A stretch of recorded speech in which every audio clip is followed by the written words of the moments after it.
ಈ ರೀತಿಯಾಗಿ ಒಂದ್ಸತಿ ಟ್ರೈ ಮಾಡಿ ನೋಡಿ, ತುಂಬ ಟೇಸ್ಟಿಯಾಗಿ ಆಗುತ್ತೆ. ಈರುಳ್ಳಿ ಸೊಪ್ಪಿನ ಪಲ್ಯ ರೊಟ್ಟಿಗಂತೂ ತುಂಬ ಚೆನ್ನಾಗಿರುತ್ತೆ. ಈರುಳ್ಳಿ ಸೊಪ್ಪನ್ನೆಲ್ಲ ತೊಳ್ಕೊಂಡ್ಬಿಟ್ಟು ನೀಟಾಗಿ ಸಣ್ಣದಾಗಿ ಕಟ್ ಮಾಡ್ಕೊಂಡು ಹೆಚ್ಚಿಟ್ಕೊಂಬಿಡಿ. ಇದಕ್ಕೆ ತೊಗರಿಬೇಳೆ ಮತ್ತು ಹೆಸರುಬೇಳೆನ ಒಂದು ಅರ್ಧ ಗಂಟೆ ನೆನೆಸಿಟ್ಕೊಳ್ಳಿ. ಸ್ವಲ್ಪ ಬಿಸಿರಾಗಿ ನೆನೆಸಿಟ್ಕೊಂಡ್ರೆ ಬೇಗ ನೆನೆಯುತ್ತೆ. ಹಾಗೆ ಬೆಳ್ಳುಳ್ಳಿ, ಹಸಿಮೆಣಸಿನ್ಕಾಯಿ ಜಜ್ಕೊಳ್ಳಿ. ಬೇಕಾದ್ರೆ ಮಿಕ್ಸರಲ್ಲಿ ಹಾಕ್ಕೋಬೋದು ನೀವು. ಇವಾಗ ಎಣ್ಣೆ ಕಾದಿದೆ, ಜೀರಿಗೆ ಹಾಕ್ಕೊಳ್ಳಿ, ಸಾಸಿವೆ ಹಾಕ್ಕೋಬೇಡಿ. ಹಾಗೆ ಹಸಿಮೆಣಸಿನ್ಕಾಯಿ ಪೇಸ್ಟ್, ಉಪ್ಪು, ಅರಿಶಿನ, ಕಟ್ ಮಾಡ್ಕೊಂಡಂಥ ಈರುಳ್ಳಿ ಸೊಪ್ಪು ಎಲ್ಲ ಹಾಕ್ಕೊಂಡು ಸ್ವಲ್ಪ ಎಣ್ಣೆಯಲ್ಲಿ ಬಾಡಿಸ್ಕೊಳ್ಳಿ.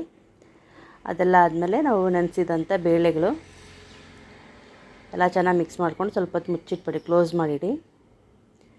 ನೀವು ಇನ್ನೂ ಸ್ವಲ್ಪ ಬೇಕಾದ್ರೆ ನೀರು ಹಾಕ್ಕೊಂಡು ಕುದಿಸ್ಕೊಳ್ಳಿ. ಇಲ್ಲಿ ಇನ್ನೂ ಸ್ವಲ್ಪ ನೀರಿನ ಅಂಶ ಇದೆ, ಅದೆಲ್ಲ ಹೋಗಲಿ.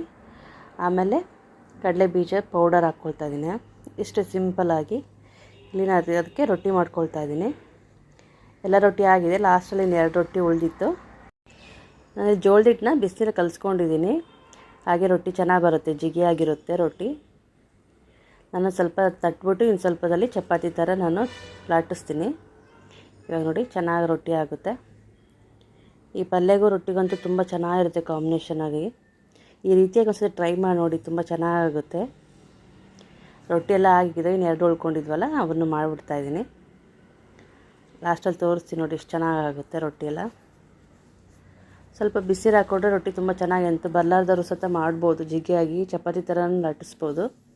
ಇವಾಗೆಲ್ಲ ರೊಟ್ಟಿ ಎಲ್ಲ ರೆಡಿ ಆಯಿತು.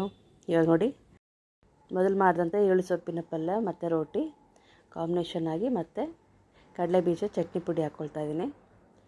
ಈ ಥರ ತಿಂದ್ಬಿಟ್ರೆ ಸಾಕು, ತೃಪ್ತಿಯಾಗಿ ಅನಿಸುತ್ತೆ. ಊಟ ಅಂತೂ ತುಂಬ ರುಚಿಯಾಗಿರುತ್ತೆ.